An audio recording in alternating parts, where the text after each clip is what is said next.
So, welcome to the Living Late podcast, episode 2. This is our second episode. If you guys have ever seen me with headphones in the shop, I'm almost always listening to a podcast, so we decided to start our own. So that is the intent of this right here.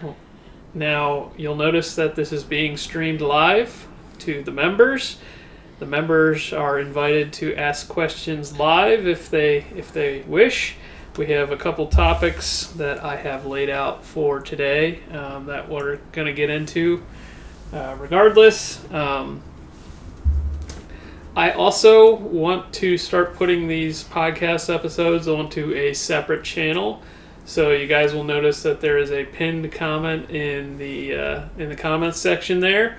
That is the new podcast channel. So if you guys are interested and you want to watch the replays of this, head over there. I'm going to start posting all of the podcasts onto that channel just to make it less confusing. I don't want to confuse the algorithm and think that the Nivlac 57 channel is now a podcast channel, and I don't want to clog up the people that are on the Nivlac channel that might not be as interested in the podcast stuff. I think it just, I'd like to start doing clips and shorts and that kind of stuff. So I think it just makes sense to have our own dedicated channel for that. So if you would, go and subscribe to that. I think that's about all I had to talk about for getting started. It's a never-ending challenge to try and figure out how the system works. The algorithm that everybody talks about is almost like this living, breathing monster at times, because you miss a week and you get penalized. You miss certain opportunities and you get penalized, or at least it feels that way. And as you try and figure the whole mess out, which Calvin spends a lot of time just trying to research what those realities are, that's what brought it to his attention of so many people starting a separate channel to move their podcasts over onto.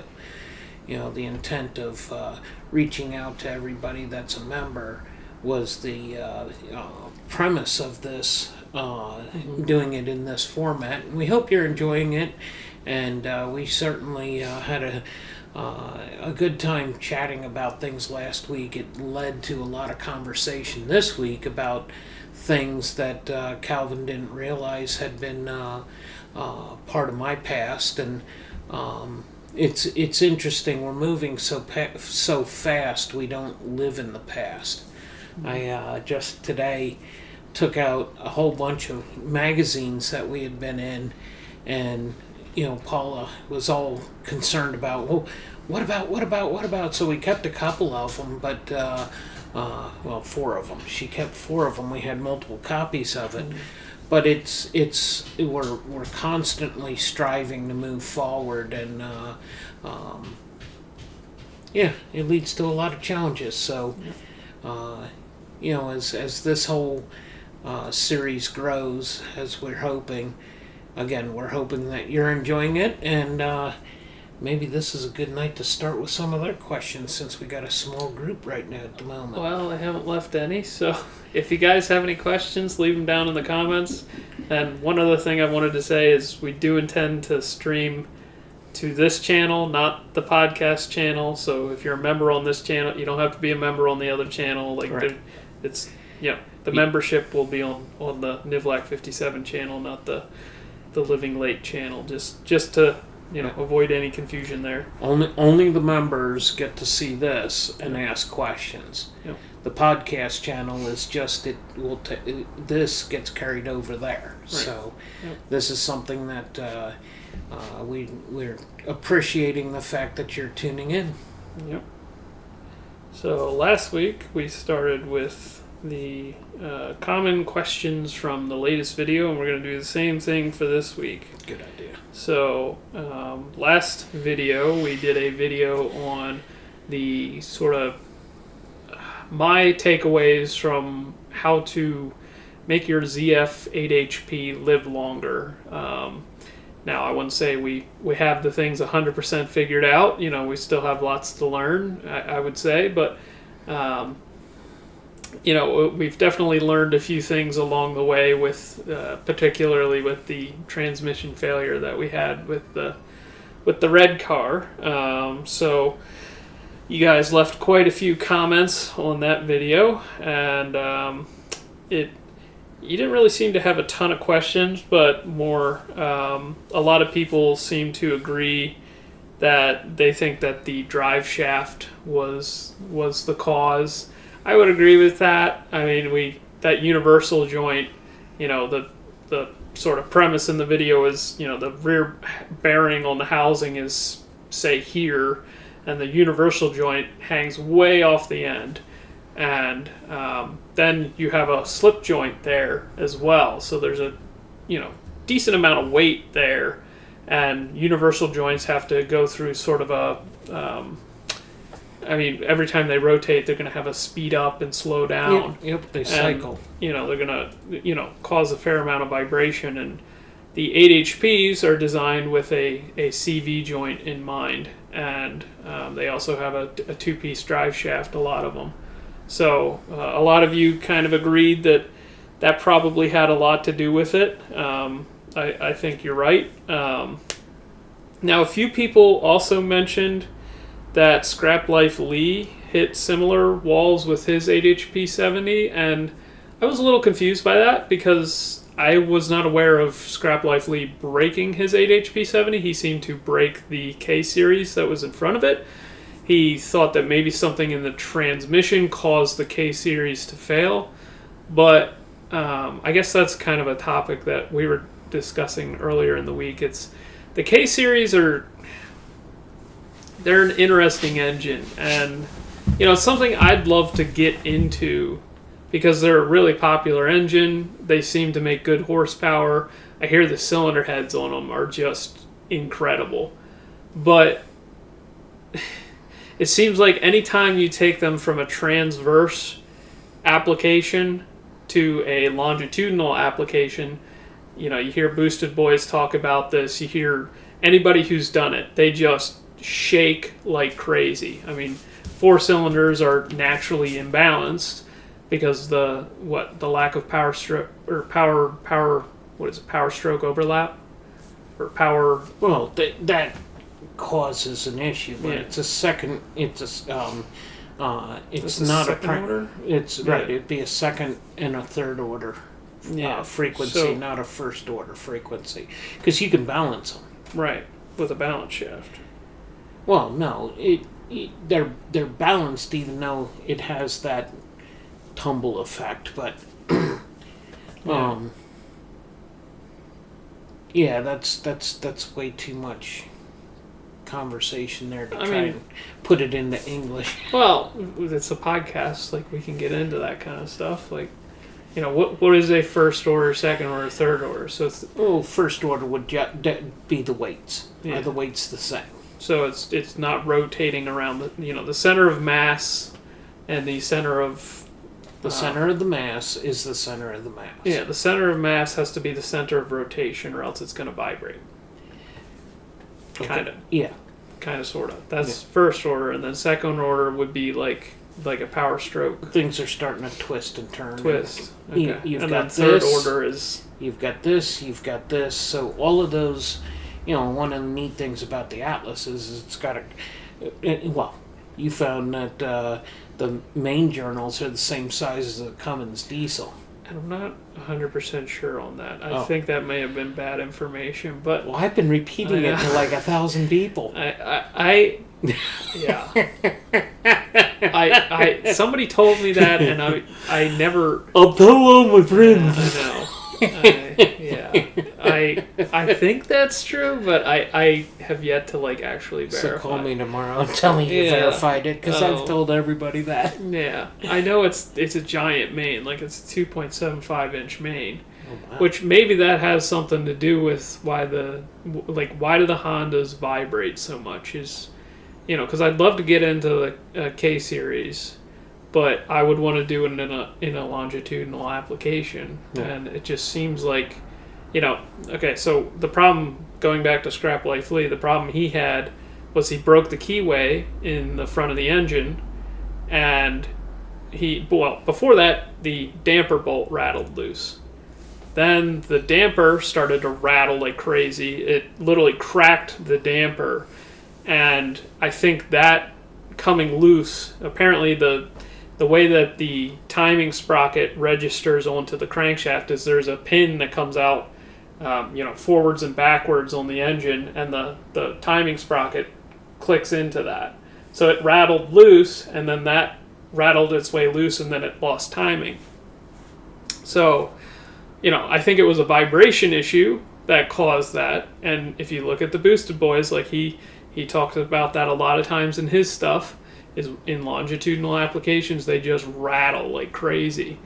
And so with a 4-cylinder, you said it's a second order and a third order? Well, there's no doubt a second and a third order. Okay. But there may be a minimal amount because it's most 4-cylinders are 1, 3, 4, 2. So you're not causing some of the deflection that might be a concern.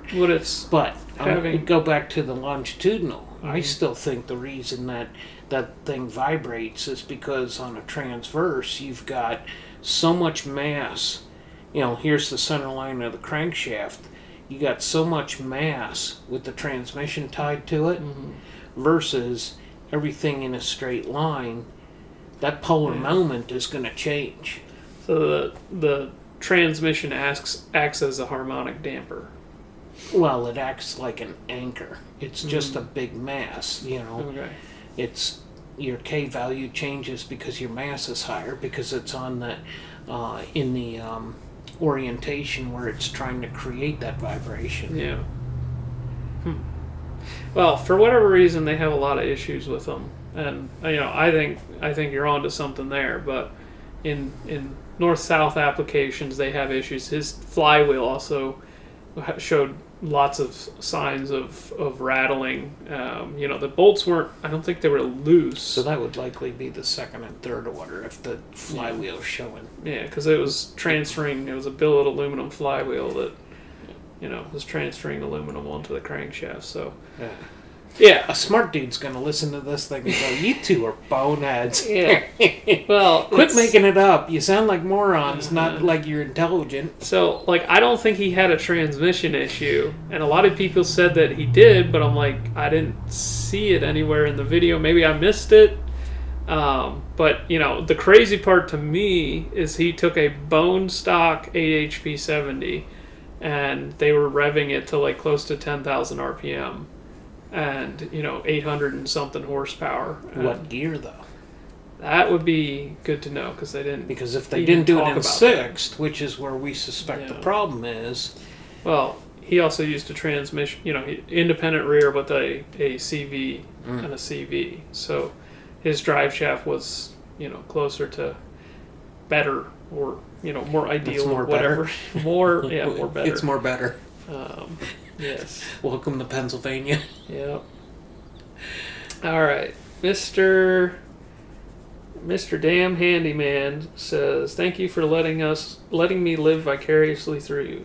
You're welcome. Blaine Bowling says, "I have a 99 FRC Vet that we have swapped a fresh LS7. It maintains the original PCM, so we used a 24X reluctor and 12.5 to 1 compression, BTR stage 2 V2 cam. It's going to live on the street. I will occasionally take it to the track and a road course. I am getting ready to install a MSD Air Force." I assume that's an intake. I'm pretty sure that's an intake. Yeah. "I believe I'm going to stick with the 90mm throttle, silver throttle, and get it ported. I'm upgrading the fuel system to Racetronics. When are you coming to Budds Creek?" Budds Creek. We only go to Budds Creek for the... MIR. That's right. Yeah. We only go there for the World Cup. We have gone there to do testing when we had races that were February, March, and we did not have an opportunity to go anywhere else but there because of the weather. But that's not our normal place to go test our cars. Fortunately for us, Cecil opens up early enough that typically if we're going to do that, we'll do it there. But most of our testing's on dynos anymore. We do the dyno testing and then we detune everything and start making passes from there, and then creep up on the performance. So as much as we love Budds Creek, we really like that facility. We don't race there. I don't know if you've ever raced there. I've never raced there. I'd love to. That looks like one heck of a facility. It's beautiful. Yeah, it looks smooth. It looks smooth. Shutdown looks a little lacking, but it's the trees on the end that scare you. Yeah. Well, people were going 260 miles an hour, so it's. I guess I have nothing to complain about. But, yeah, their car's got a little bit more giddy up than our junk, I guess. Yeah, but. Going back to the comments from the latest video, people also recommended that we go to an 8HP 90 or an 8HP 95. You should not do that for our application. For applications where you're planning to rev it to more than probably 7,000 or so RPM, the 8HP 90 is not the way to go. No bueno. It's just like the old school 727s. They don't like RPM. They're built with larger diameter components that are just not designed for the RPM. So correct me if I'm wrong. We've heard 7,500 is kind of the limit on those things. Yeah, somewhere around there. And that's with I think certain parts improved. Mm-hmm. Yeah. So we rev the 4200s to 8,000 plus on occasion. So. That unfortunately is not an option for us. We get that comment quite often. The other issue with the 90s and the 95s is they're very expensive.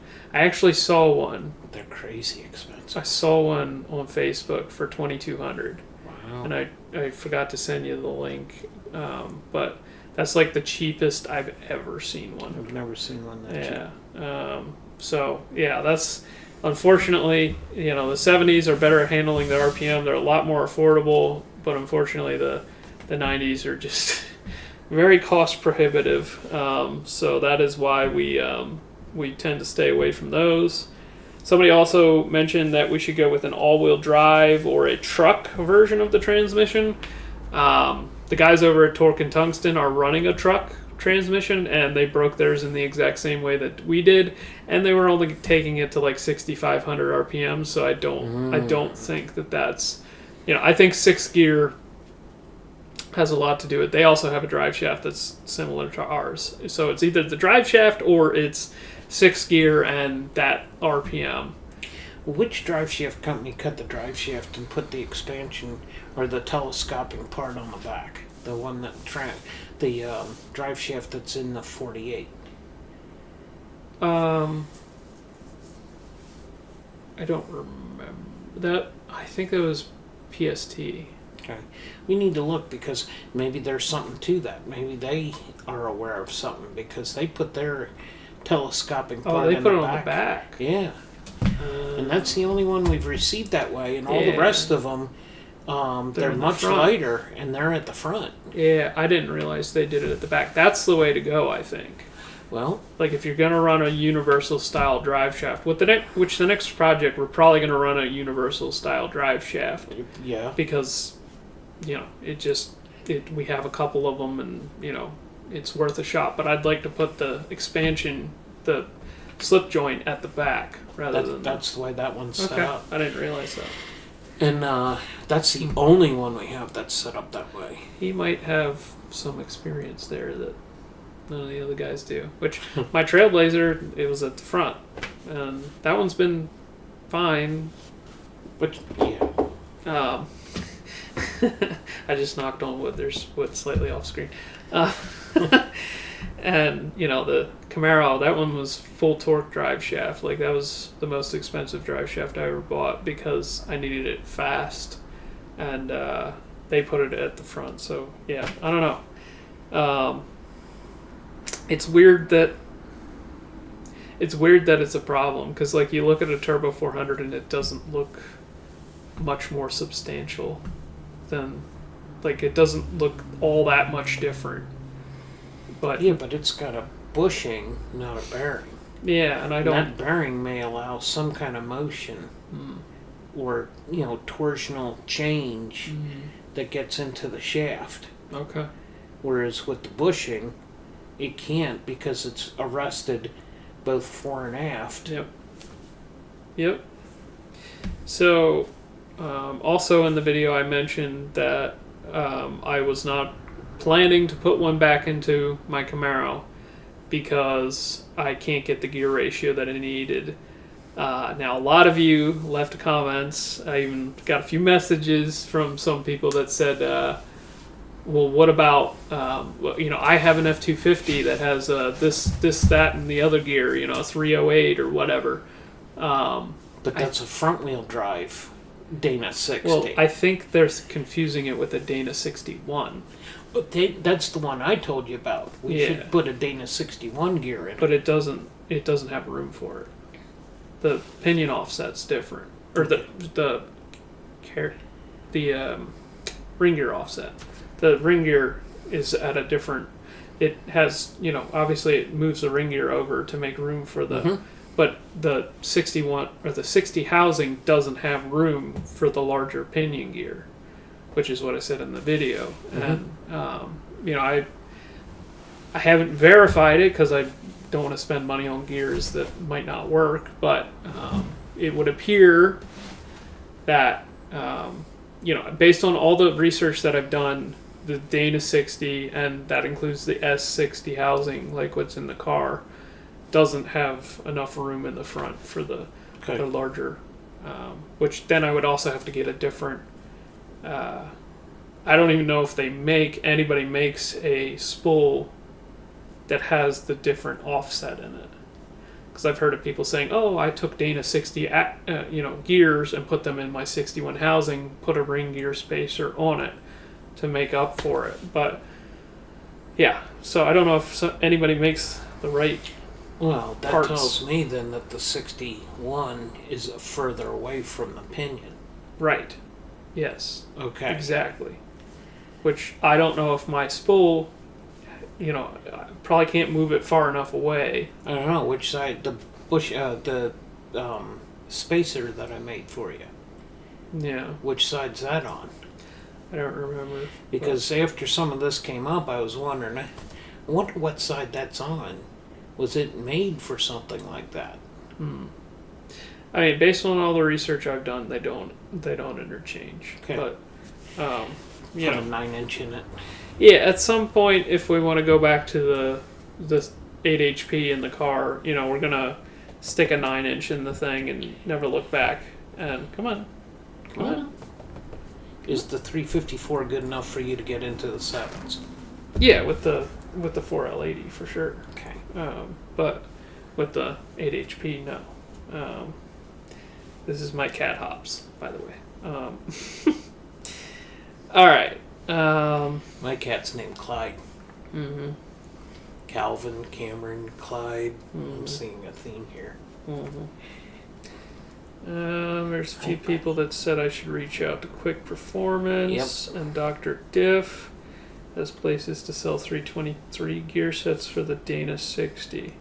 I'll have to look into that, but I don't think a 323 will get me where I need to go either.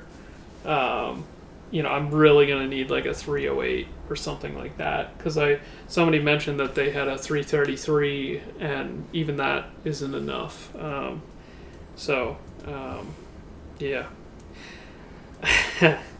Okay, now there was a lot of people that said, don't forget to put the upgraded cams back into your Trailblazer.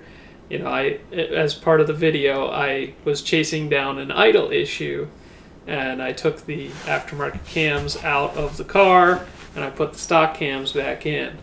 Now, after what we saw with the 5-cylinder, I really don't think I need the aftermarket cams. I think the stock, when you install a camshaft in an engine, it takes your torque curve and it moves it up. And for something that's as heavy as my Trailblazer, I think having the stock cams is actually going to be better, because it's going to favor more low-end torque. So I've driven the thing quite a few times since I fixed the thing, and it definitely seems to be a little more spunky down low. So to everybody that's like, don't forget to put the aftermarket cams back in, I think I'm happier with the stock cams. Those aftermarket cams can get used on something that's a little lighter. I thought it was funny how many people, like I think I literally had somebody send me a message just to remind me to put the aftermarket cams back in. It was like people were very worried about me forgetting to put the aftermarket cams into the engine. I thought that was kind of funny. It was just like... Well, I'm anxious to see what it does on the track. Yeah, well, yeah, obviously. Yeah. Because if it doesn't hold the beans, if it carries... But that's, you just turn up the boost and, that's what boost is for. You just solve that with boost. We saw 115 horsepower on the dyno when we put the bigger cams in. Yep. It's a lot of power, and it's 4 pounds of boost, I get it. But... Yep, well, the 5-cylinder in a 3,200 pound car, on 30 pounds of boost, it went 8. So, we need about that same amount of horsepower, which we went 1076 on 13 psi before. So I would bet it would take, I bet it would be about 18, 19 to go. Okay. 9s with the stock cams. So in your world, it's... Yeah, we'll fix it with boost. It'll be fine. Don't worry about it, guys. It's fine. I mean, I get why people like the aftermarket cams. They definitely favor the higher RPM, which is fun. But yeah. All right, this is something unrelated to the video. A lot of people were asking about the North Star project. It's coming. It's coming. I was working on it earlier today. It's coming.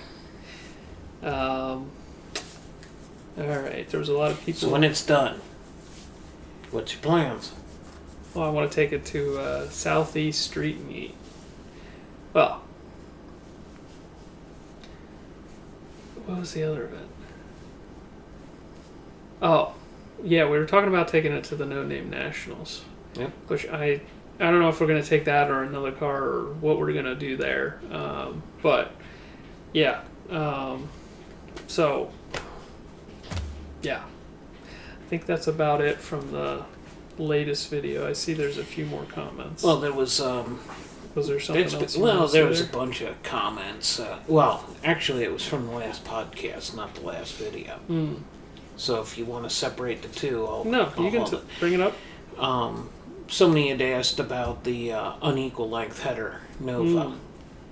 That's something that I want to get done. I would love to have it done for, like, LS Fest. That would be a dream come true. But...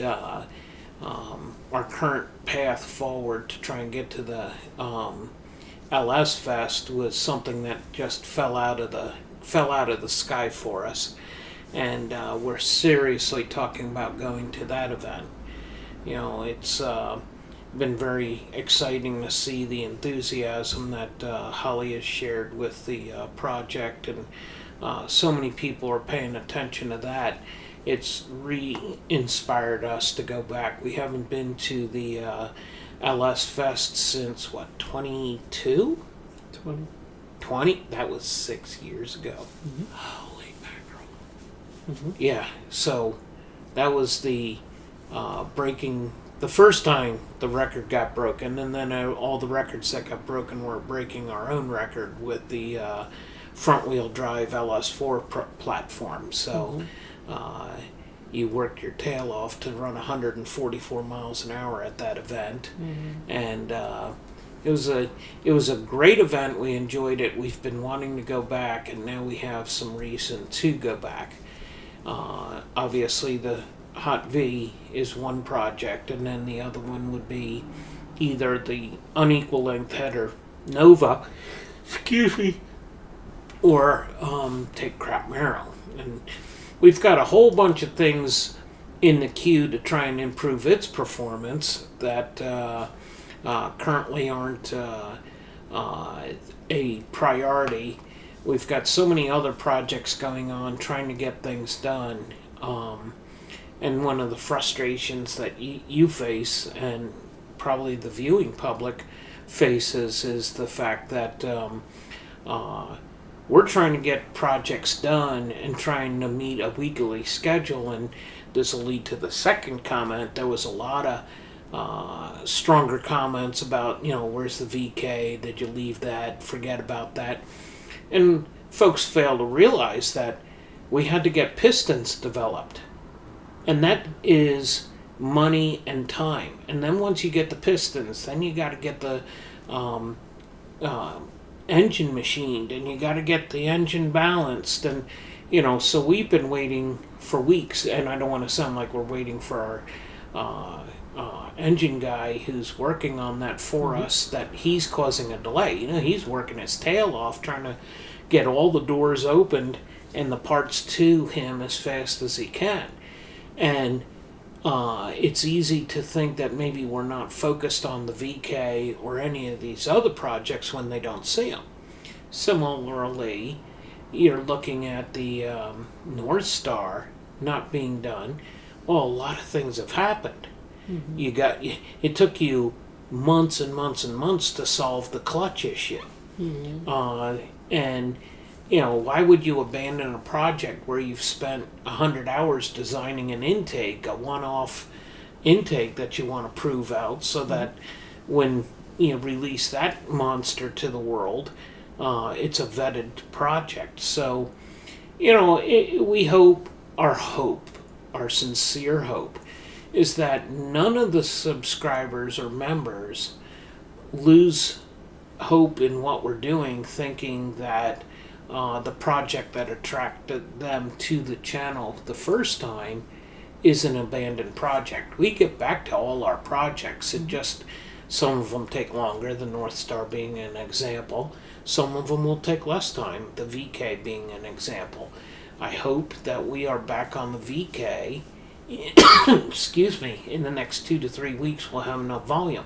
In the meantime, all this other work is happening in the background, and you can't give an update every week when you're patching floorboards. Nobody's going to watch a channel that patches floorboards. Yeah, per se. It seems like some people get away with that kind of stuff. We're not that big. Yeah. Well, I don't know. I wouldn't want to torture. So yeah, I could say a lot there, but I'm going to keep my mouth shut. All this negativity sucks. Well, we're doing our best, and yes, there are VK updates coming, and it's we're getting there. All right. Miles Deep says, love y'all. Been keeping up for the past 6 months.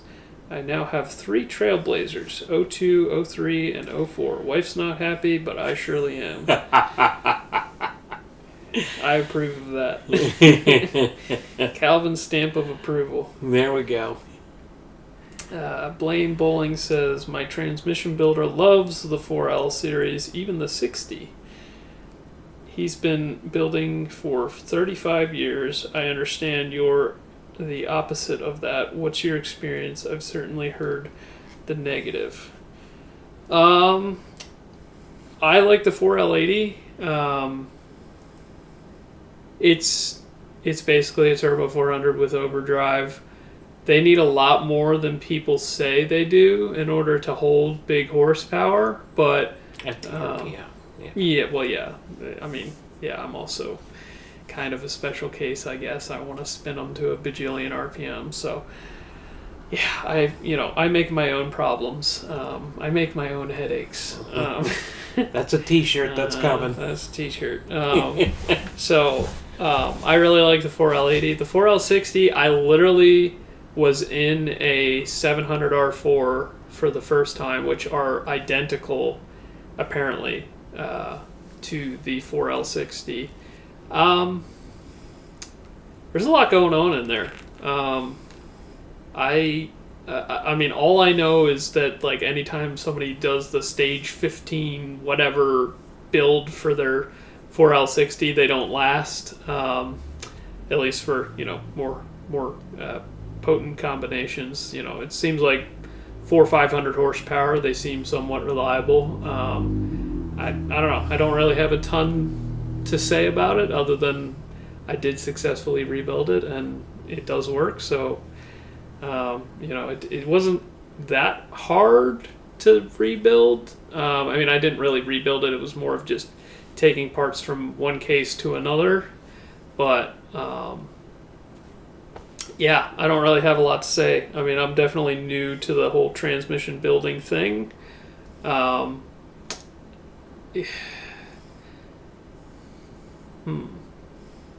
would say the 8 HP, if I had to rank like my favorites, like easiest to rebuild, I would say probably at least the ones that I've been inside of. I've done a Super T10 as well. So I would say 400. 400's easiest. Then I would say 4L80E. Then I would say probably 700 R4. And then I would say 8 HP. And then Super T10 is the hardest. That thing is a pain in the butt. I like all those stupid needle bearings that you have to get in place and then hope you don't knock loose. And then those suck. So yeah, I don't know if that's what you wanted from me, but that's what you got. So, Pocket Sevens Racing. I kind of like that username. That's kind of cool. You have any 4-cylinder Atlas plans? Yes, we do. We definitely do. I wanted to have you bring the head up so you could show it to everybody. That would have been a cool thing to just share with the crowd. Yep. The head's ported. We've got a source on the block.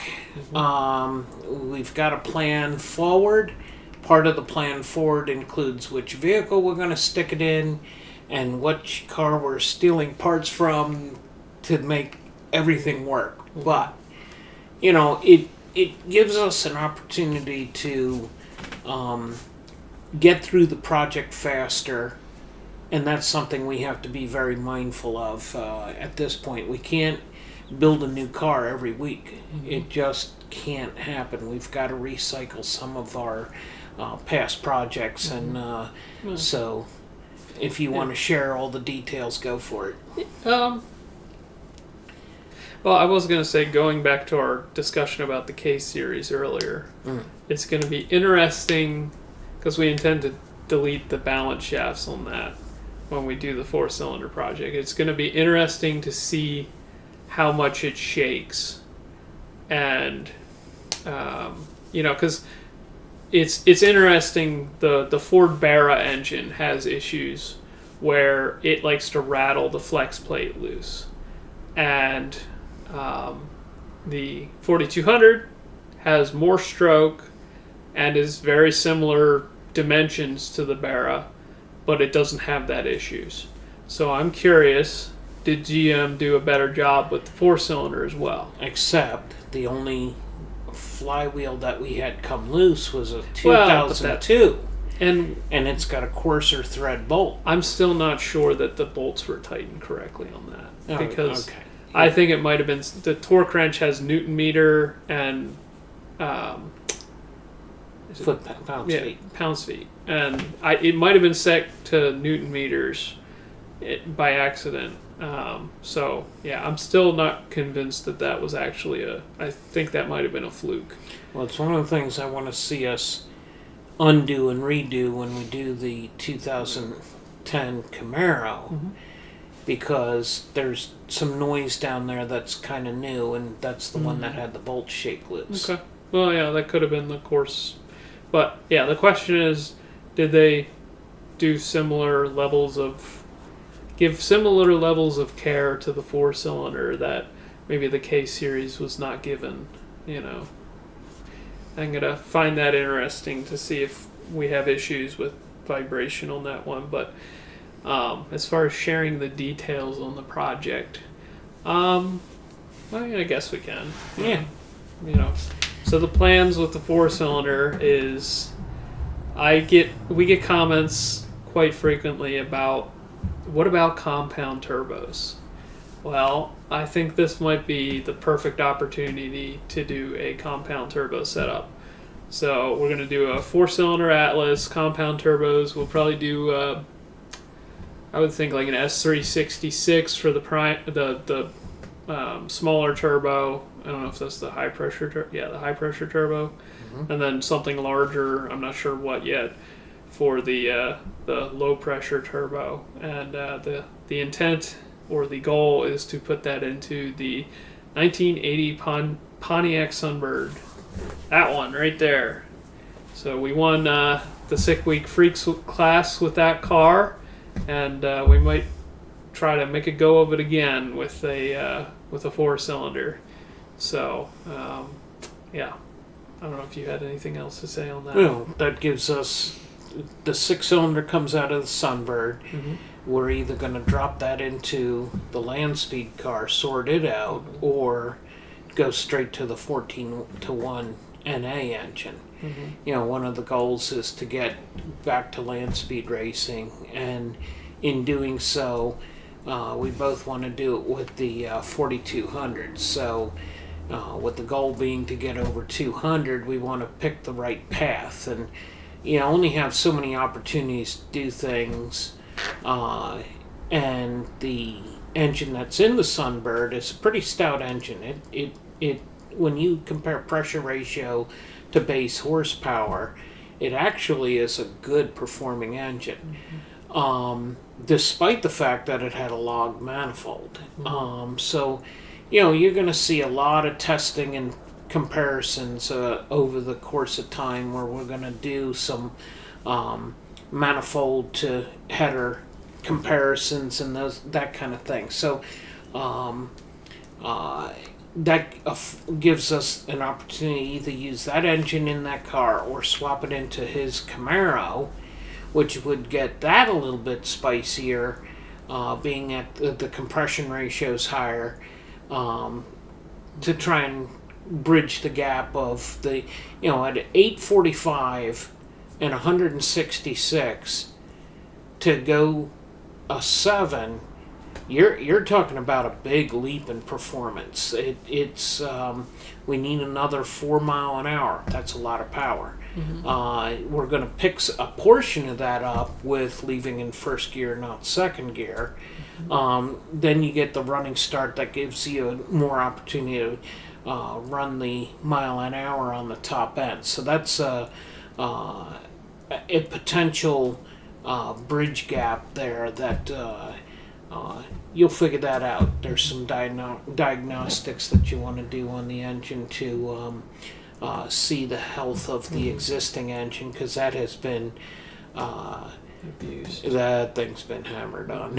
if you could do it wrong, it's been put away wet. It's been, you know, run low on anything you can think of. You know, just hurt it once, mm-hmm. hurt it once. Mm-hmm. Yeah. Yep. So those are decisions that we've got to make, and part of the decision process is how do we get things produced as fast as possible to keep the videos coming. Mm-hmm. All right. Johnny K5 says, 1, I like y'all's approach. Better that every episode maintains high quality and production value. Yep, I definitely agree. I've struggled with that reality of, like, you know, it seems like so many YouTubers, a lot of them will just phone it in sometimes, and I don't know, I just can't. It just, like, I would feel slighted by that if I feel slighted by that sometimes by other YouTubers, where it's like, you made me click on this video and you kind of wasted my time, like, you know. So I try not to do that to you guys if I try my best there. So, and then 2, he says Colorado project ? Rally truck. I'd love to do a Colorado. I don't know if I would do a rally truck. You know, I don't know. Rally racing, like, I've been watching this channel recently. I forget what the channel's name is, and I hate when people do this to me, so I'm going to feel extra bad for it. Because they're always like, oh, it's that kid that does that thing with those Trailblazer 6-cylinders. I'm like, it's me. So, yeah, if the guy's watching, I'm sorry. It's a guy who basically was doing sim racing, like rally car sim racing. And he decided, I want to do it for real. And he basically has made it his life goal to get into rally racing. So he's, gone through every level of that. And he recently was in a really bad wreck. Broke his neck and, hurt his co-driver pretty bad. And I feel for him. But that stuff is scary. Like, I love that people do it. I love, you really have to appreciate the people that really, go to that level. It's just, I don't know. I appreciate people who have a goal and they fight for that goal and they make sacrifices. They really strive as hard as they can to meet that goal. It's the man in the arena, and I feel like that guy, he definitely was doing that, and he had a setback and he can't wait to get back in the driver's seat. But that's good. As far as like, I don't know if I'd ever want to do that. Was it a broken part that caused the accident? No, he just the code. It was what it came down to was the co-driver gave up, because the way that they do their instructions, it's like a it'll be like left turn 6, and 6 would be like 6. This is a 6. This is a 5. This is a 4. How much you got to turn the steering wheel, and it was like I think it was a 5, but like 5s can be kind of. That's like a little like there's like a certain number where it's like it's a little funny. Like it might be a 6, it might be a 5, it might be a, So they made a call that wasn't aggressive enough. The co-driver, which wasn't his fault. He didn't. They'd never done the course before. So and it was snowing and like they were like hauling butt in the snow. Like. Honestly, insane what they were doing. So it just he ended up going off the road and hit a tree going sideways, and But I don't know if I'd ever want to do that. But see, that's one of the keys to doing ice and snow, is not having as aggressive a wheel, unless he needed to yaw rotate the thing. Yeah, I think it was like a slow, like sweeping turn, and they just drifted off the road and then into a tree, and it just. He was probably going 100 miles an hour when he hit it. He was moving. Like trees are hard. Yeah, trees. Yeah, but yeah, I bring it up because they make fantastic videos, and I'll probably put a little thing at the bottom of the screen when I do the edit to tell the guys who it is, but just I don't know, it gave me a new appreciation for that form of racing. But I love watching it. I don't want to participate in it. Yeah, it just I want to ice race the drags, but but there's not trees out there. True, and that's bringing this thing full circle. I don't want to rally race. Yeah. I watch how much carnage there is. Those guys put a lot of energy into building those cars, and it wouldn't be the first one that was balled up on the first turn. Yeah. You can see 1,000 videos of watching those things barrel roll, and get turned up on the roof or go into ditches, and I don't want it. Mm-hmm. So yeah, Travis Pastrana, he in one of his later videos, he had a video where he featured Travis Pastrana, and he literally rolled the thing, and they his team took the car, rebuilt everything, like replaced the engine, replaced the transmission, just threw everything new on the thing. By the time you were done, there was like a small dent in the A-pillar, but like everything else was just like new. That was the only thing you could see of it being broken, and then they continued on. And it's neat. Yeah, the only thing close to that I would love to do would be the Baja 1000, but beyond that, no. Yeah. Well, that's a whole different animal. That's, got to deal with the heat. Yeah, we'll do Pikes Peak first. Yeah. Yeah, at least you have some level of traction there. But yep. All right. Blaine Bowling says the 4L60 is ubiquitous and cheap. They can easily be upgraded to a 4L75. I've heard that they are reliable to 700 horsepower. I thought you might have some insight. Thanks. Yeah, everybody that I see that tries to make a 4L60 last at high horsepower seems to have trouble. I did see somebody that, and this was like a big deal. Like, somebody had one at 900 horsepower recently that was posting it on Facebook, and it looked like it hadn't, turned into the Slipmaster 5000. So, but I'm just saying that's what I see. That's what I. How do you live with the gear changes? Part of the problems that we would have is the gear split is so wide. Yeah. You're swinging the engine speed into some very unfavorable conditions. Yeah. I don't want to discount anybody's efforts, but your converter would have to be loose to a level that would allow it to have the recovery speed much higher on the gear shift, and would almost be like the 4T80, because the 4T80 had some weird ratios in it. It did, but they weren't totally out of control. They were at 275, and I think it was 275, and then 168, and then 168, and then a 1.0. Right, so you can live with that. Yeah.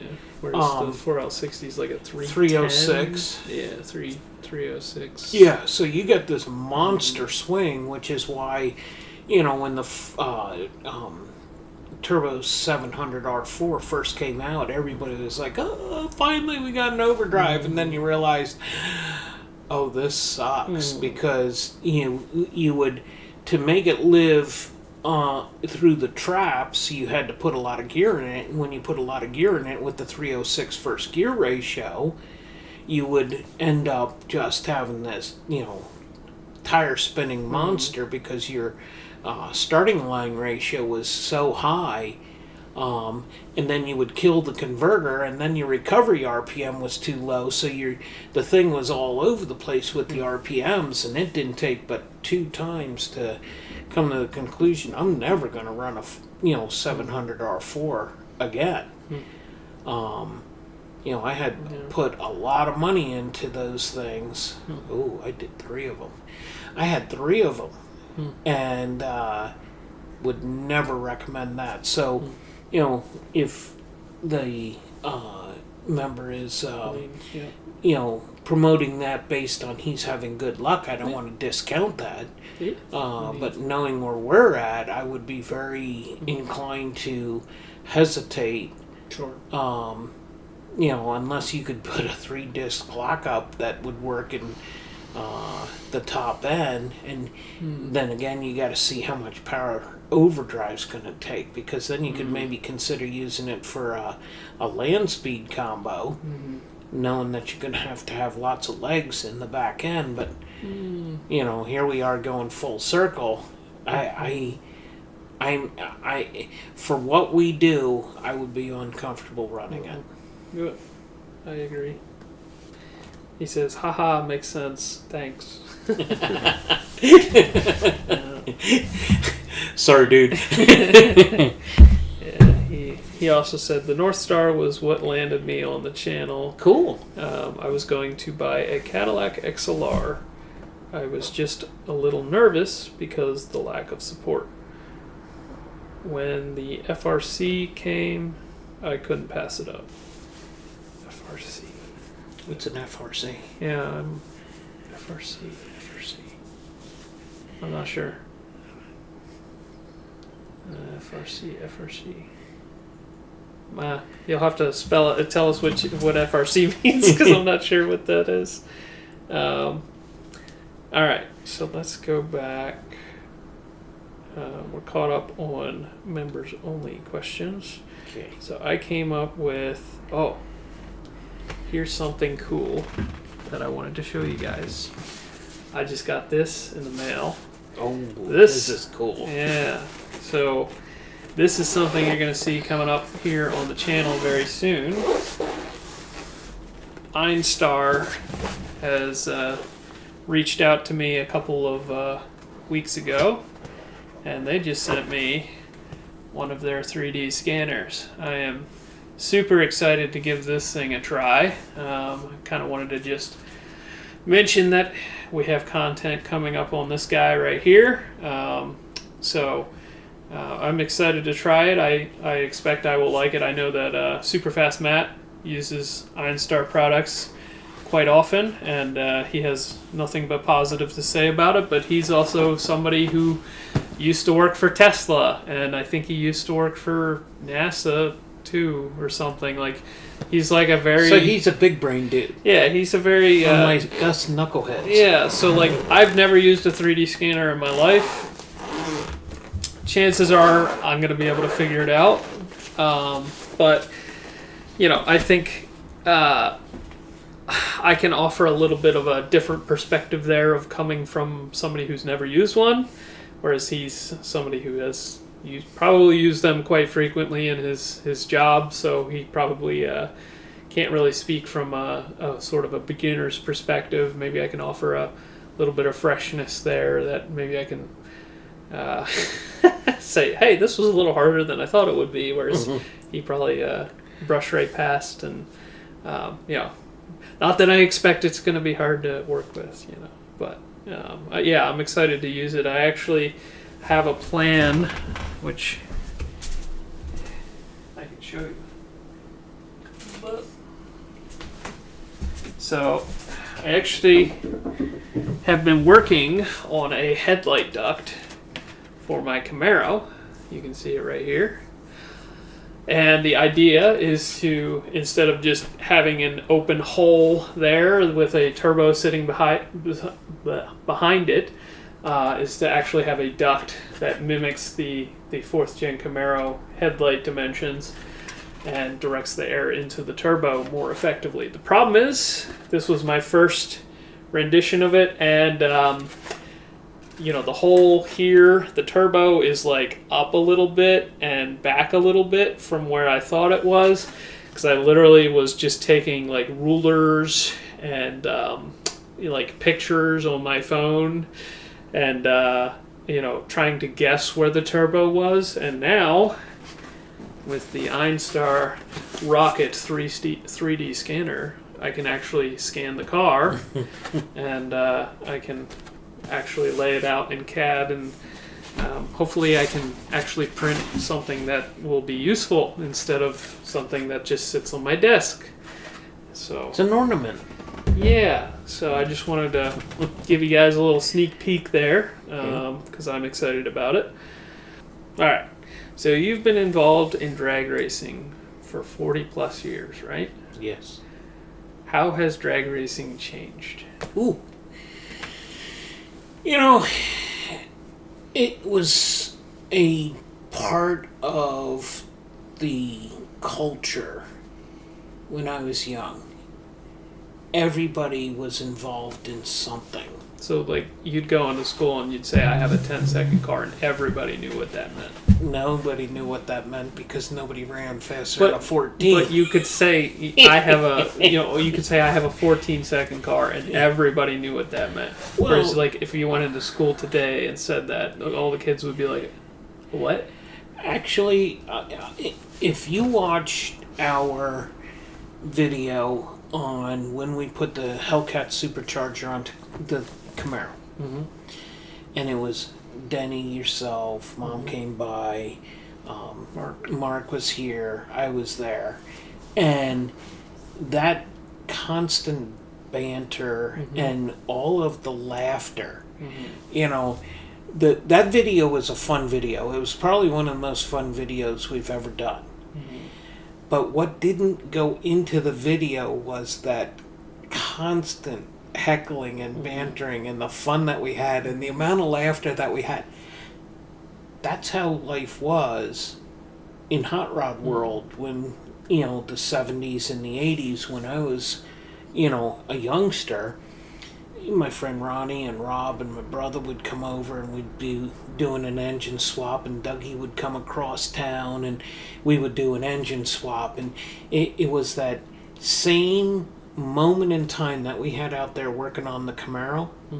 That was every week. That was the norm because nobody had smartphones. It was all you could do to get a picture of your car that would last more than 2 months because the sun would get on it and fade the thing out. You know, nobody had cell phones, nobody had money, so we were making everything, and that was the norm. And I missed that part. I missed the camaraderie. And the sad part is that I was looking at pictures from when we were at the drag strip, when we were looking for pictures last night. And I was looking in the background, and the stands were filled everywhere you went. That was something I was going to bring up. Like, it's unbelievable the difference. Now everybody, and everything is affecting everything. It costs more to do everything. It costs more just to drive there. It costs more. A cheeseburger is, you know, $8. It was 30-something cents when I was a kid.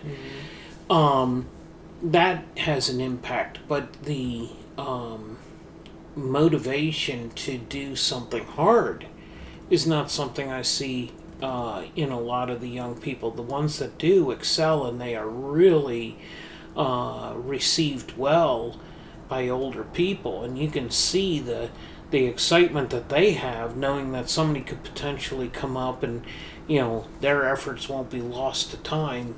You know, it's different. So the short answer to your question is that's the biggest thing that I see as a difference is on a Friday night, the tribe would go to the drag strip. And today, it's you and me go down there. And we might see some people that we know. Whereas before, it was, you know, if you didn't have a crew cab, you had 3 across the front seat and 2 guys ducking down in the back of the truck, or you know, you figured out who had the car that got the best fuel mileage would take 4 or 5 people down, and we just went everywhere as a tribe. We would go racing, even if it was only one guy that had a car together.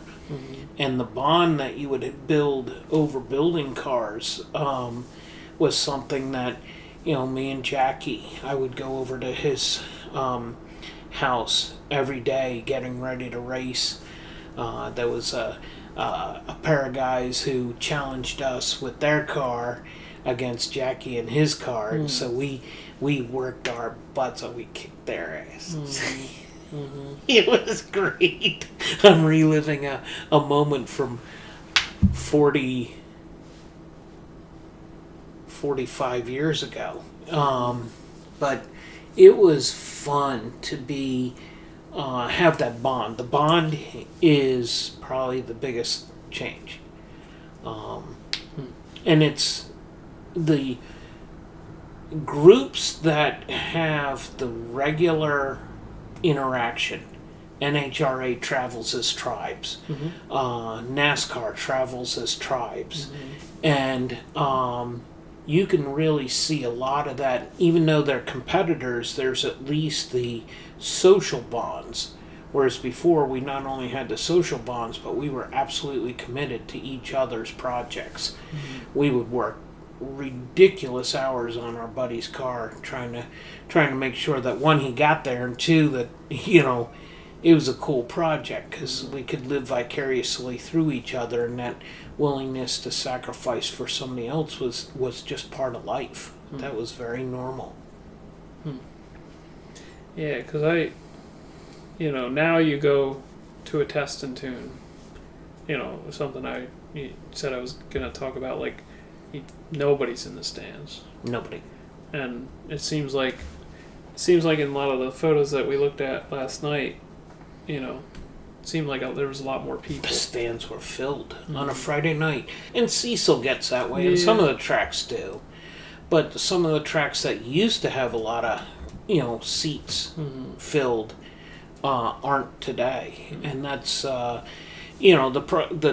challenge there is the less seats that there are in the stands, the more the entry fees are, the less people show up. So it's this, self-prophesying, self-fulfilling prophecy that the cost just drives it into the ground. And, it's a challenge. I shared last week that I love watching all forms of competition. But at the same time, I'm very focused on our own efforts, and that's why I consider it very important that the few times that we just stop and spectate are important, because the less people in the seats, the more it chases people away. Yeah. Well, do you remember when, like, radials started to become big? Oh yeah. Radial tires? Yeah, like drag radials. Well, they weren't radials back then. They were very sticky. I had, back in, oh my goodness, I'm going to hurt my brain thinking, 81-ish, I had Montgomery Ward tires, which at the time were like, they were killer tires for traction, because you could air them down and they'd get a good footprint, and they weren't so stiff that the things would cup up. And it was actually one of the secrets of getting good traction is to get the old Montgomery Ward tires. But I-blocks came out, oh my goodness, that would have been 84 is when they started to become commonplace. And I had those. I had a set of M50s on my Studebaker, and that was so out of the ordinary to have a tire that wide on anything. And then the Hoosier Quick Times came out, and I think it was after the Quick Time that the radials started to become normal, and that would have been. I think the ET Streets is what really just categorically. Well, no, there was another Hoosier or M&H. M&H had a street slick, and then the ET Streets, but the drag, that was the introduction to the drag radial. You could really air them down and get a good contact patch and have a sidewall that you could work with, that let your footprint work. I remember the first time a friend and I had them on his Nova, and we were north of here on a concrete bridge, and we actually pulled the wheels off the ground. And the Coke can. Oh my word, it was crazy the first time that we were able to legitimately pull wheels on the street. And that would have been, now we're all the way up to probably 89, 90 time frame. So, you go back 79, it had to be 79. 79 was still the hard bias plies. I had L60s and all that. The Ward tires, Montgomery Ward tires, were right in that same time frame, and that was just like an odd discovery. Then the I-blocks, and the I-blocks were they were very soft compound, but the sidewalls didn't work, so you could you had to really focus on your tire pressure. Little did we know at the time that everything you got to do today is still very similar. You could only get those things down to, I'm going to say, 22 psi. Mm-hmm. And after that, the sidewall structure was stiff enough it would roll the center of the tire and you just didn't get the traction. Mm-hmm. And then those, the M&H, those came out, and that would have been 86, 7, 8-ish. My first set that I had was 89 was my first set, and then the quick times came out, and after the quick times came out, it was just like, yeah, and then they were hands down better. Mm-hmm. And then the drag radials, now, I guess that had to be, because those were like more like 2000s-ish. Were they in the 90s? Okay. I think, and I might be mixing up my details. I'm just trying to. You caught me off guard with the question. I'm trying to. I should probably feed you the questions earlier, not catch you on the spot. Yeah, but it had to be. I guess those were quick times. The quick times was the big game changer. So the ET Streets may have been a significant time after that, but I remember. I can tell you that it was night and day. The world changed when the quick times came out. Everything else was just a nuisance because, the M&Hs were good, but you could only get 20 good passes out of them, and after that, they were just shot. Whereas the quick times, you could run those things down to the cords, throw them away, throw on another set, and you only lost, a 1/10 of a second through the lifetime of the tires. And that was neat because they were so soft, and that sidewall structure was fantastic. You could basically a slick, aren't they? No. These things were a treaded, super soft compound. So they're not like the modern quick times. Because there's the quick. They're very different. Yeah. These things were. They were more like the similar structure to the ET Street, but it was much softer rubber. Way softer rubber. Ooh, there's a trip down memory lane. Did they not have like slicks back then, or were they? Not for the street. Okay. Yeah. So you're talking slicks about like street. Yeah, I'm talking about purely a street. Like tire. a street radial, like a DOT. Nobody tire. radial raced back then. Right. The tracks were so gummed up, and it was just you were on slicks or you were going slow. Yep. Yeah, because you see so much of that these days. You see the hard tire stuff. You see obviously the drag radial stuff, and the every track's got 15 different cans of traction compound based on the type racing that they're doing. I was watching Steve Morris's one of his recent videos, and the track got hot enough that they went down the track and just sprayed water over it to cool it off. It dropped like 30 degrees temperature in the track.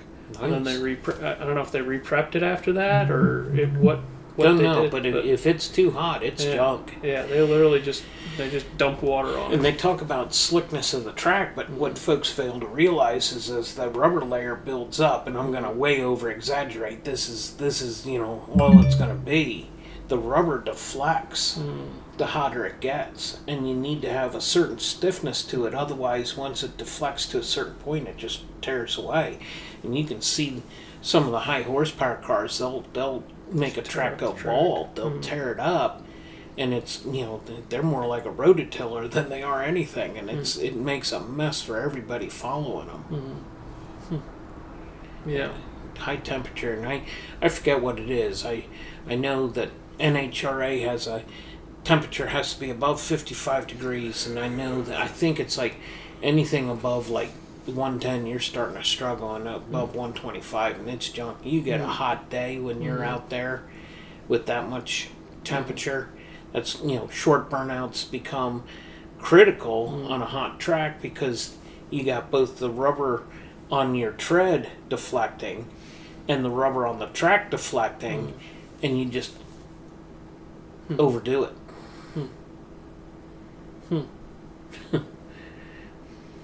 Hmm. What would you say, like, back, when you were coming up, like, what was the turbo LS of your day? Well, there was no turbo LS. It was big block or small block. And it was either power adder or no power adder. Probably the closest thing to it is how much engine could you afford and how much nitrous could you throw at it. It was it is so much easier today, and EFI has made that possible. The 5.0 Mustangs were hot because they were the only thing that was new, and everybody that owned a big block was minding their own business. But I can't. There's nothing really that you could equate to it. The small block Chevy, the big block Chevy ruled.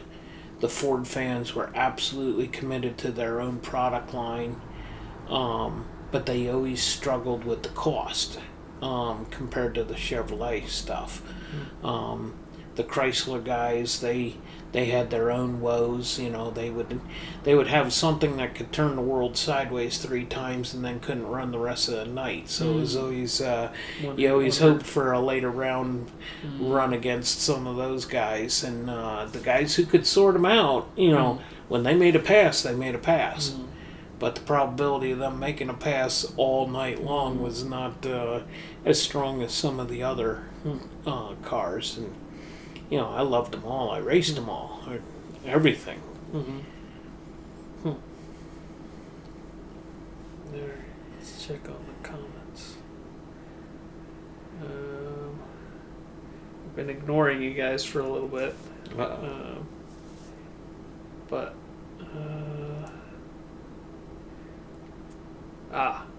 FRC, fixed roof coupe Corvette. Okay, got it. I can respect that. I like it. Yeah. FRC. Blaine Bowling says the Bond was absolutely the best part. Yeah, I don't know. We've had a couple sessions like that where we were wrenching with people and having a good time, and but it's definitely pretty few and far between. We get to enjoy that with Mark. We got a friend Mark who you see in the videos, and the Roses come over, and those are the best times. Is when you got a group that you're working with. It's the Bond. Matt Decker asks, is he thinking of the Dirt Boz Hoosier? Not familiar with that. Okay. But there was a Hoosier tire that came out for a while that was a real good tire. They just didn't they didn't last long.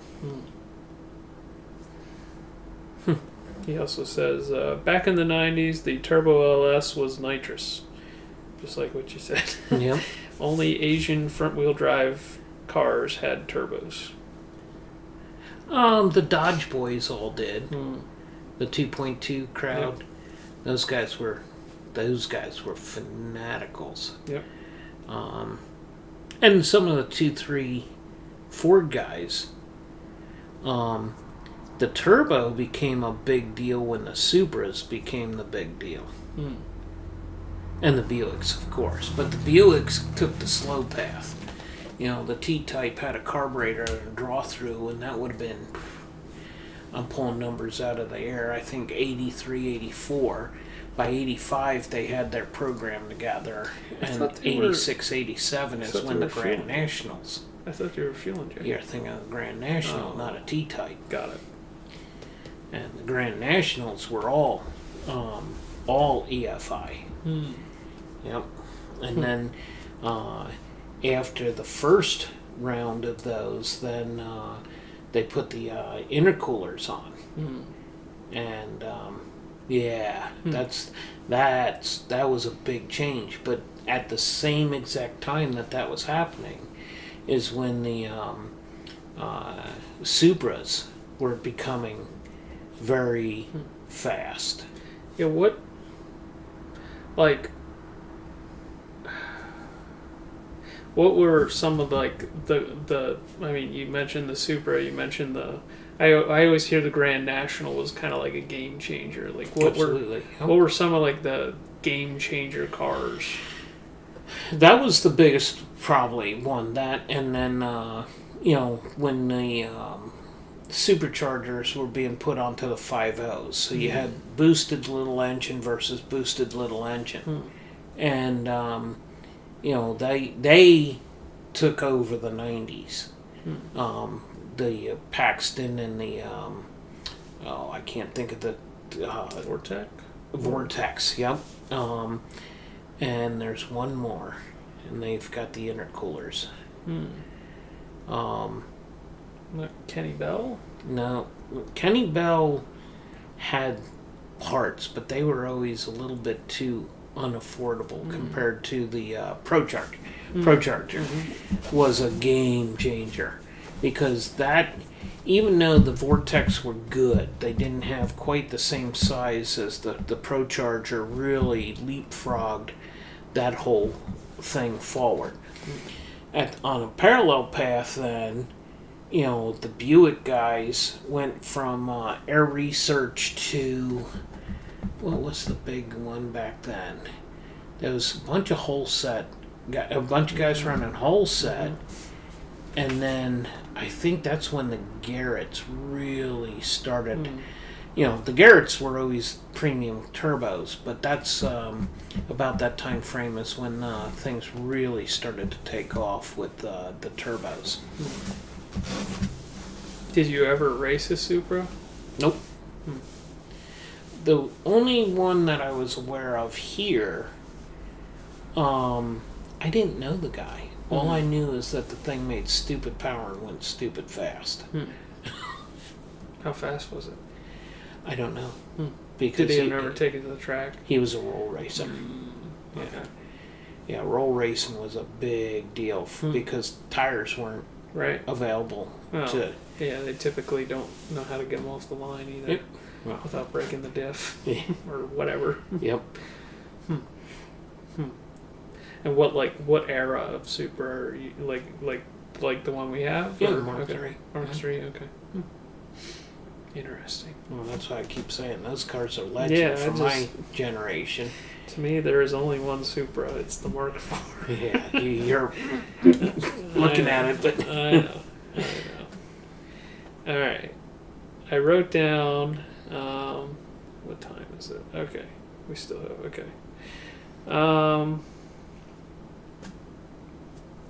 I just wrote down compressed air supercharging because we get asked about it quite a bit. Yep. And I thought maybe we would talk about it. Denny and I we talked about building something, and the sheer size of the tank to make the air pressure manageable made us both agree that we're not going down that path. Those systems that they have today work because of pressure. Excuse me. And, the tank size can be reduced because the pressure goes up. I'm still not comfortable with that big a bottle in a car. Did you see that somebody got killed from a nitrous bottle at Cecil the other day? Oh, that was Cecil? I thought that was in Budds Creek. I think it was Cecil. Somebody sent me I know they were from Baltimore. Yeah. But that's your perfect example of the fear that I would have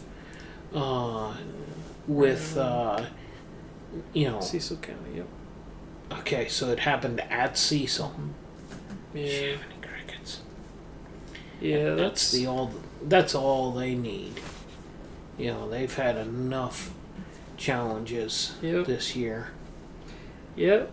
Yeah, that's my opinion on the compressed air supercharging is just I think it's really cool. I think it's it's cool. If you're considering a solution for your vehicle to increase the horsepower with as little parasitic losses on the engine and a super clean way of doing it.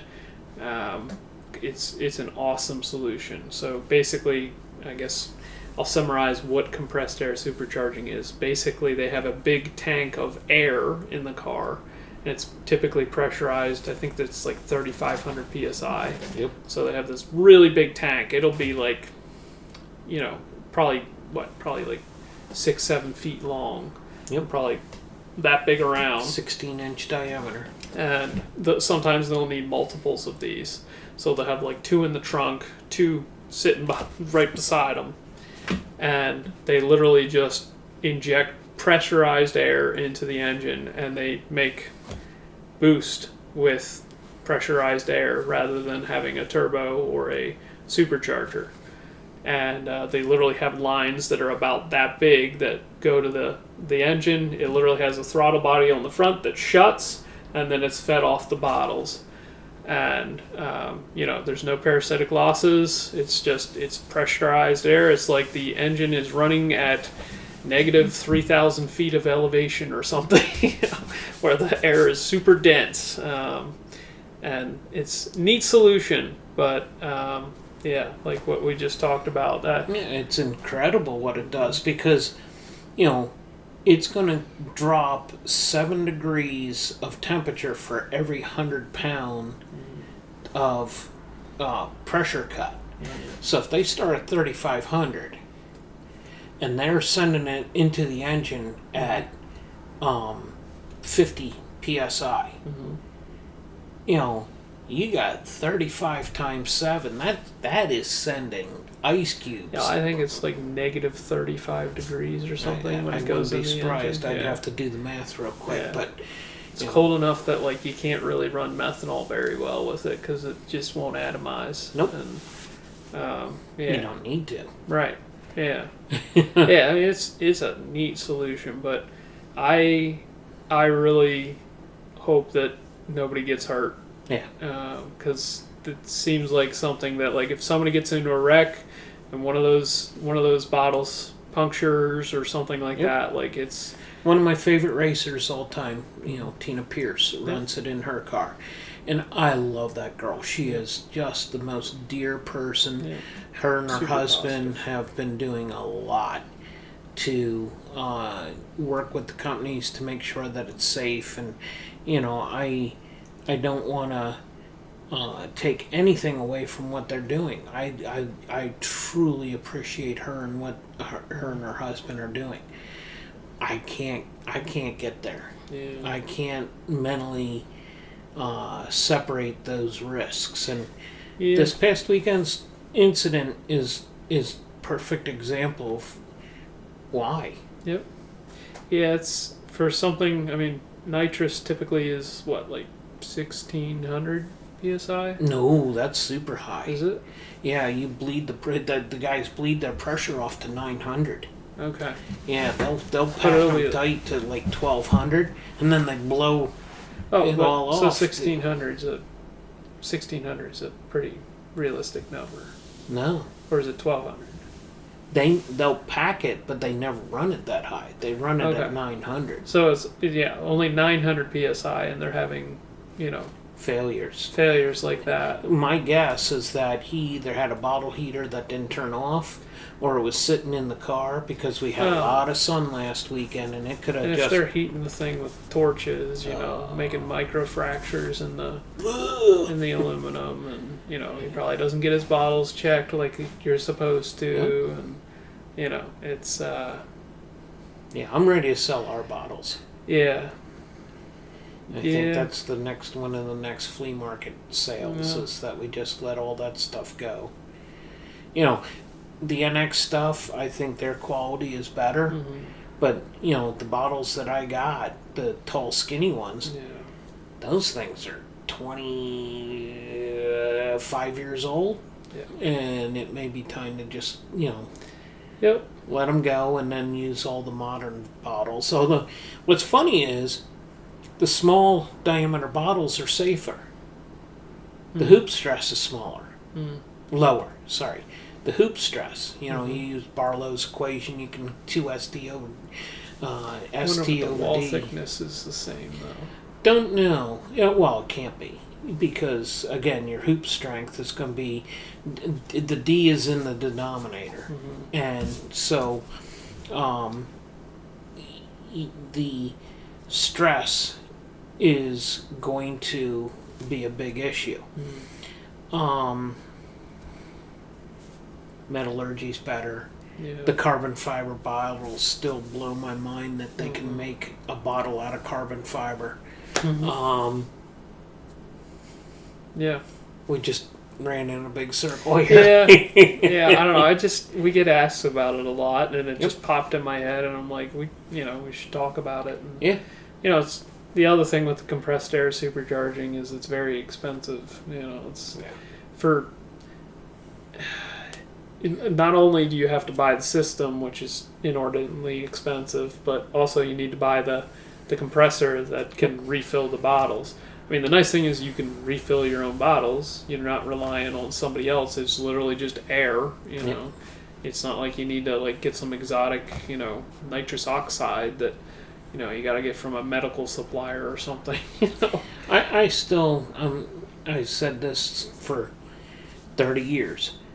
The air's free. Mm-hmm. I like turbos. Yep. Yeah, I'm still a big turbo guy, but, it is a neat solution. I love my superchargers, but I like turbos the best. Yep. Yeah. So, Any new questions? let's see. All right.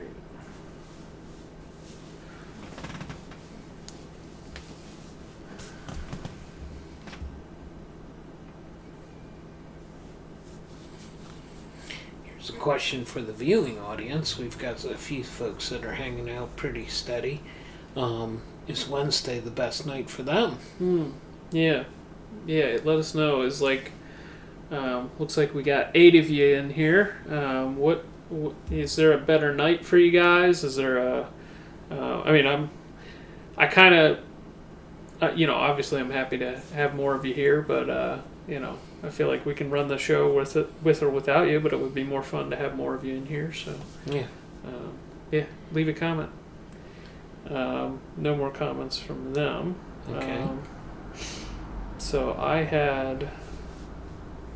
I also have methanol. So we don't. On most of our cars, we don't run methanol. And we get a lot of people that say we should. And I kind of wanted to talk through maybe why or why not.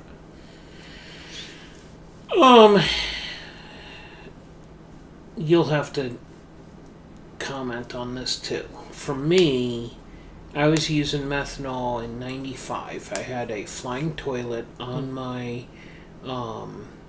small block in my Roadster, and the biggest challenge I had is I couldn't tune the car and drive the car. And that led to a lot of frustration, especially since I did so much racing in colder weather. And there were times that I would get kicked out of the track because I would leave almost a fog. And just because it's so rich. Well, be too rich, or you would other issues would come up, and getting kicked out after that's all you get is what you got there that day, and you can see what you got to do a lot of times when you're standing behind the car, and we've had the opportunity to do most of our passes together. It's very rare when I make a pass or you make a pass without the other person watching. Even if we're in the car behind each other, we're able to at least see that, and one of us is getting mental data. We put the old micrometers to work and watch each other making passes. We also video every single pass, and we have data logs. Yep. It's very different. So back then, you had to figure out which pill you were going to... You'd fly into these situations where you just had to make a decision on the fly. It's so cheap as a fuel that I think that if things in the Middle East continue to be running the course that they're on, we may be forced into running a whole lot more methanol through the year. Just even if we just blend it into the fuel to try and get some of the cost out. Fortunately for us, we keep most of the cost out of our racing on the fuel side because we use flex fuel from the pumps, but that's not a universal reality. We're going to do street and heat, and they actually posted where all the E85 stations are on the paths. So that's something that I want to make sure that you're paying attention to, because you've always done the good work on picking the paths that we go to so that we get the best fuels. All that being said, the ethanol is something I absolutely love. More than the methanol. The methanol, you can't see the fire. There's so much risk there. That was a big deal when I was young. The guys who ran the methanol, how many methanol fires there were. It was every week you would hear about another racer getting burned. Wow. And when I say every week, we were surrounded by, there were more tracks. We have 12 tracks around us within 100 miles. Back when I was a kid, your age, it was another 4 that were open. What, like Atco? Atco, Englishtown, Capital, 7580. There were more tracks around, and every week you heard, and now you add all the dirt burners around here and all the circle tracks. You heard about somebody getting burned every week back when I was, younger than you. So that would have been, I'm going to say 80, from 83 to the late 90s. It was constantly, you'd hear of somebody. And how many people do we go to these different flea markets, and you see a lot of these old dirt track racers, and they've got the scarring from all the burns that they had, and it was just commonplace. Yeah, that's the part that scares me the most. Yep. It's just the fact that you can't see the flame. I always wondered because I know ethanol actually burns clear as well, but having the gasoline in there will make it be visible. And I always wondered, I think E98, they add an additive to it that makes it burn with color. And I always wondered, could they do that with methanol? They did. And that's why it has that little blue, there's a blue flame to it. There's something in the fuel that they put in. So is it still hard to see? Or? Very hard to see. But you at least could see it. Yeah. Something. Yeah. Yeah, I mean, that's probably the part, we've never had a fire. I mean, yeah, exactly. But, not being able to see it is, that's probably why they make you wear the extra layer suits and stuff, when you're running that kind of thing. And, yep.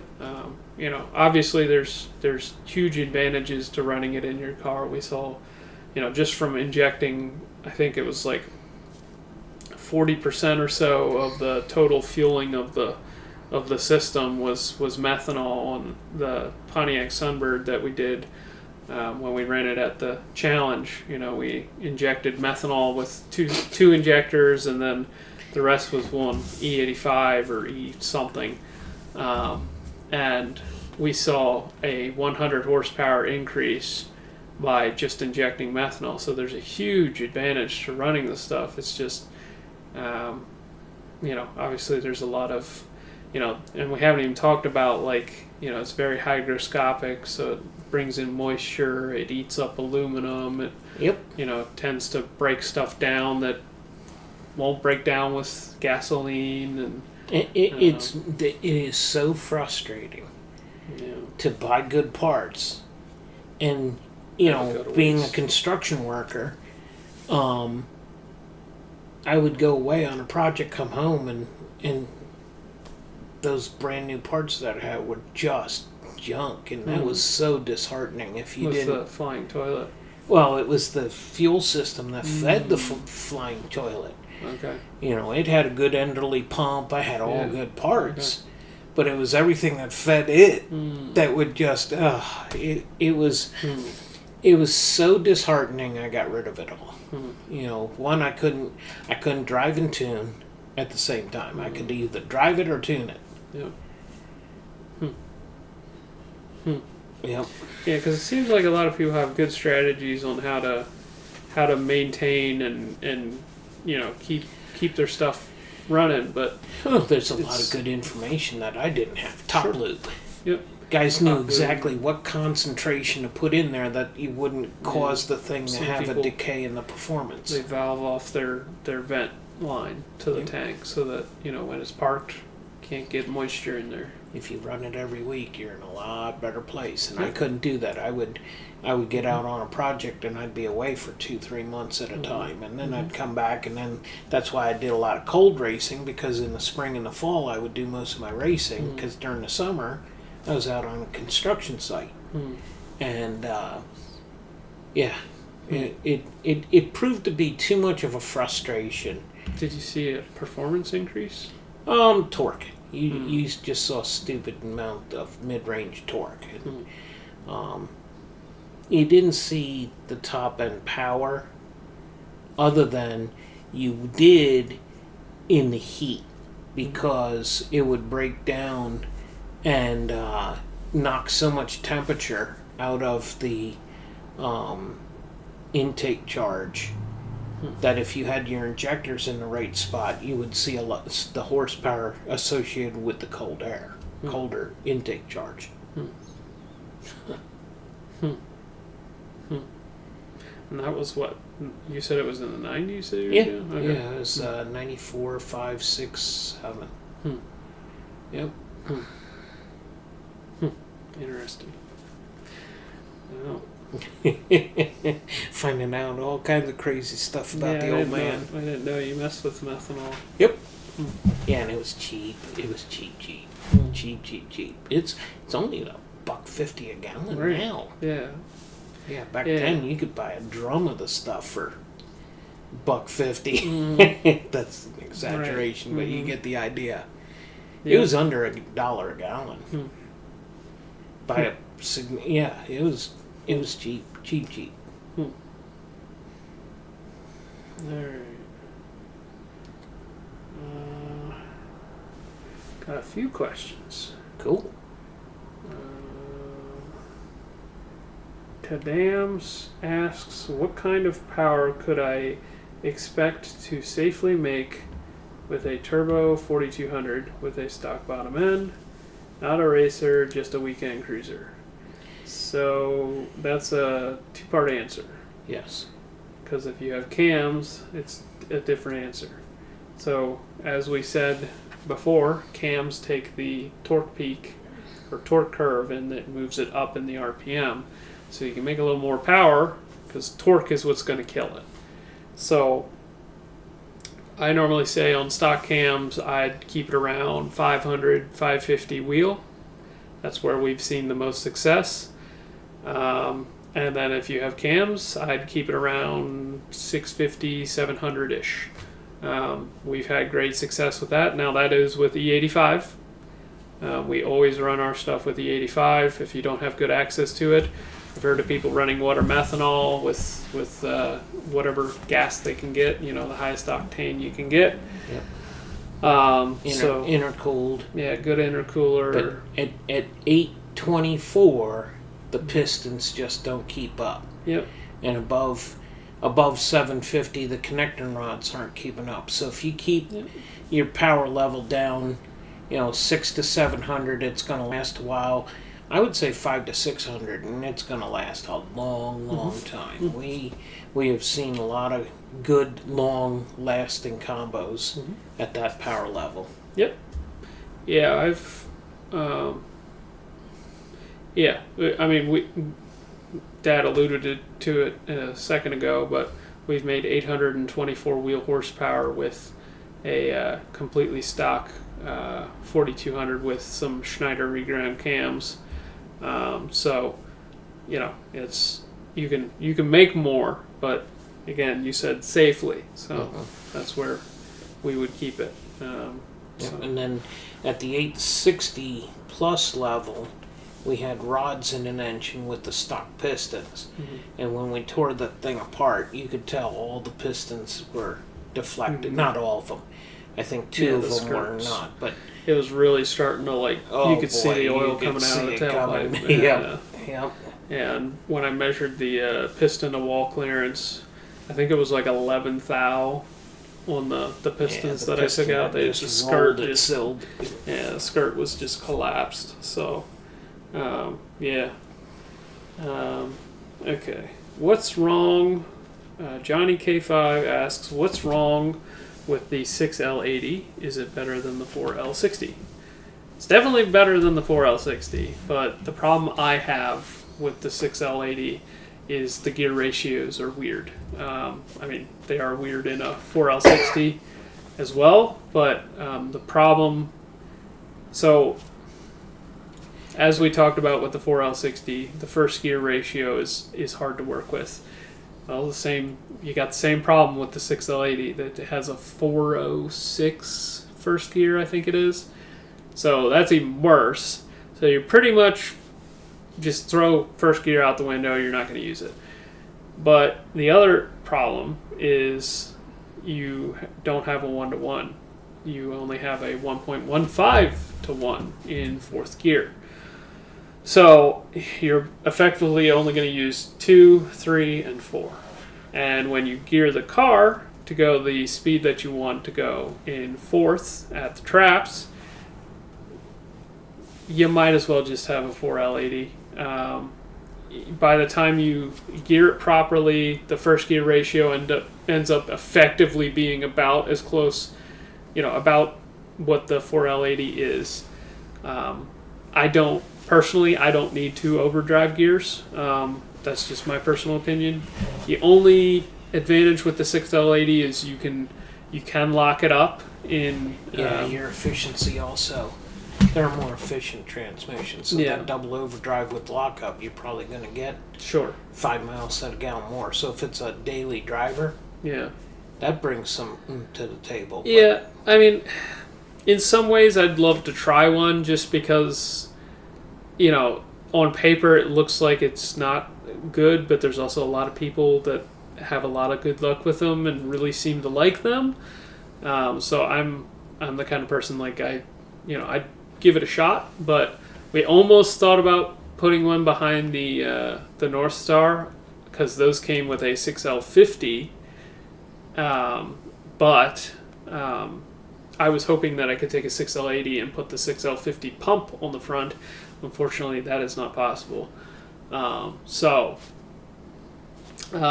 that's kind of my opinion on the 6L80. It seems like it's just a more expensive and complicated 4L80, in my opinion. It's just, by the time you gear it for what you need for fourth gear, you might as well just have a 4L80. And 4L80s are easier to rebuild, much cheaper parts. I would imagine they're about as strong one versus the other out of the box, but way easier to build, way cheaper. Well, then why do they have to use so much torque management on the 6-speed? Because I thought that was because the parts are weaker. Yeah, so they do torque management to kill it. Whereas with the 4L80, you can just hammer down the whole time. So I wonder if you did that with a 4L60, if you could make it live. If you did the same, because the way you make it, the 6L80s, if you do not kill the power during the gear shift, they will not shift. They'll just go right into neutral. they'll physically they will wait for you to take power away. If you don't, it just goes, all right, cool. You get nothing. We're playing the way I want to, not the way you want to. So, but they do that because the transmission will not survive. If it will not eat the shift like a 4L80 will. And it would be interesting to know if a 4L60E, if you did similar levels of torque management, killed the power during the shift, allowed the clutches to get clamped up before you throw 1,200 pound-feet of torque at it, and turn the clutches to the temperature of the sun. And, that would be interesting. But I know I've tried to. We definitely tried to do that with the Talon. We were having issues with that with the 4T80, where on the gear shift it would hit the tire so hard that it would, the open diff would effectively turn into an open diff again. When you launch the car, it would stay locked up, but if it got upset in any way, especially on the gear shift, it would unlock the one tire, and whichever one had more traction, that's the way you were going. Yeah, if you knocked the right tire loose, you're going left. That left tire would just turn you sideways, and you could if you saw smoke from one side, that thing was headed for that wall, because the other side stayed with the traction, and it would just try and pull the steering wheel right out of your hand. Yep. Yeah, which one of my topics was telling the story of the Talon. Just go through the whole thing, but I think it might be better to get into that maybe next episode. Okay. Just because we're getting towards the end here. If you guys have any last minute questions, go ahead and leave them down below. But yeah, continuing on that discussion, we were able to get that torque management to work on the 4T80E. It would be interesting if you could get it to work on the 4L60. And I've often thought about trying to make it work for a 4L80. Just help your clutches out. Is it worth some ET? I don't know. I wouldn't think it would be. I mean, if anything, I don't know. It would be interesting to try, but yeah. Okay, Tadam asks, who are your favorite YouTubers? I bet Watch Wes work is on the list. I'm not sure who Watch Wes work is, and I feel bad. I feel bad for saying that. My favorite is probably Brian Lone. Okay, Brian Lone's Hot Rod Hoarder. Okay. And I like David Freiberger. Yep. I don't have time to watch his videos. Mm-hmm. But they're so long. They're so long. Mm-hmm. But I love his content. Mm. Hot Rod Hoarder is a little shorter, but I love the guys who, I enjoy hearing the conversation and the details and that kind of thing. As far as building channels, I don't have a favorite. I watch a I gotta be careful how I say this because we could get trapped by this, but so many of them have been turned into paid advertisements that giveaways. The giveaways drive me nuts, but when a third of the video is buy my t-shirt, buy my t-shirt, buy this product, I'm sponsored, there has to be some level of that because we're trying to generate an income. Mm-hmm. But it gets ad nauseum at times. So you answer the question. Yeah, my definitely my favorite is Rob Dahm. He does some of the coolest stuff. Like, we talked about last episode the triple entry turbine housing. Like, he's always like, we get comments all the time about you guys of like, yo, you guys are always thinking outside of the box. Well, for me, like, he's always thinking outside of the box. I just get so much inspiration. They can be a little immature sometimes, but I just love the pushing the boundaries, and like, you can see the passion that he has for the rotary platform, and all the struggles that he has had to go through, and like anytime he does something great, he's like on the verge of crying because he's so happy. And like, it's like I get a little emotional from it too, because it's like, it's it's the wins that sometimes they get you in tears sometimes, and you can just tell like he's had to work really, really hard to get to where he is. He's had so many misfortunes and stuff that just didn't go his way for so many years, and he pushed through it, and now he's doing the thing. And I love the outside of the box thinking, doing the one rotor, and doing the all the development on his 4-rotor RX-7, and he just bought a giant 3D printer, like it's the size of this room. He wants to 3D print the body panels for his one car. It's just like, you name it, like cool engineering stuff, like he's probably thought about it. He just bought the IndyCar program, the Cosworth IndyCar program from Ed Pink.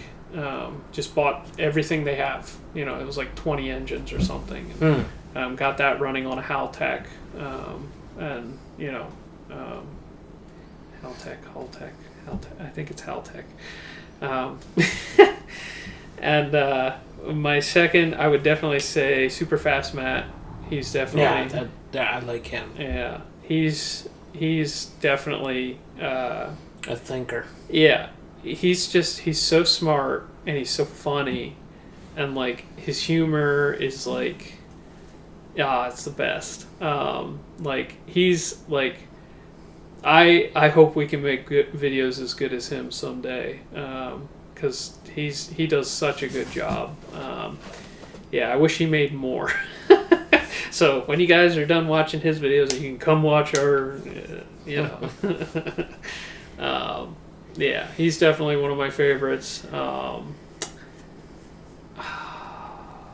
really like Jay from RS Garage. Yep, I like Jay's.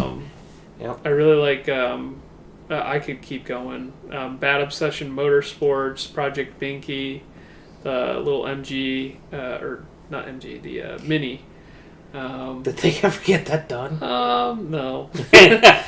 Well, they got it done, but then they were like, actually, we want to like hyper obsess over the dashboard because they used different fonts on the gauges, and it drove them nuts. They had like all these gauges that they bought from the same manufacturer, but every single one had different fonts, and it just drove them nuts. So they spent like 6 months re-engineering the dashboard, and like made their own like stepper motors and like all the lights, because they had different colored lights too. Like, it was like, one's like the backlight is like sort of an amber color, the other one's like more white, and it drove them insane. So it literally, like, they I can't get there. Good enough is good enough. Yeah, but they made their own, like, so I've made circuit boards, because I'm an electrical engineer, so like I've made, but like they took a CNC mill, and they machined around for where the traces are. And they like made their own like program to make a circuit board, because I guess they just didn't know how to, or they didn't want to like spend money to have it done by a manufacturer. They wanted to do it themselves, and like, it's just some of the ways that they do stuff is like the hardest way possible, but it's fun to watch. So I really like that. Obviously Sloppy Mechanics, he's definitely up there as well, just because Matt's the best.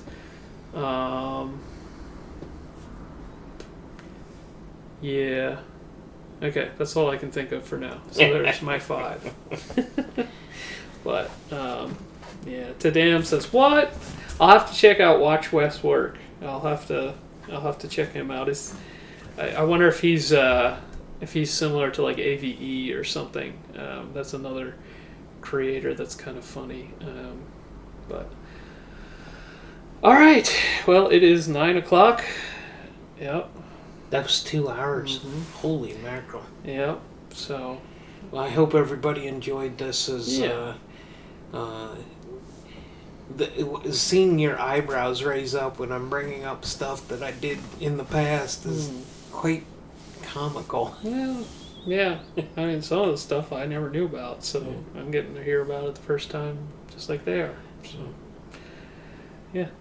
The old man's been around a while. Mm-hmm.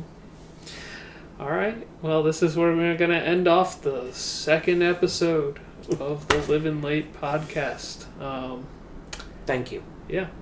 It's been fun. Bye.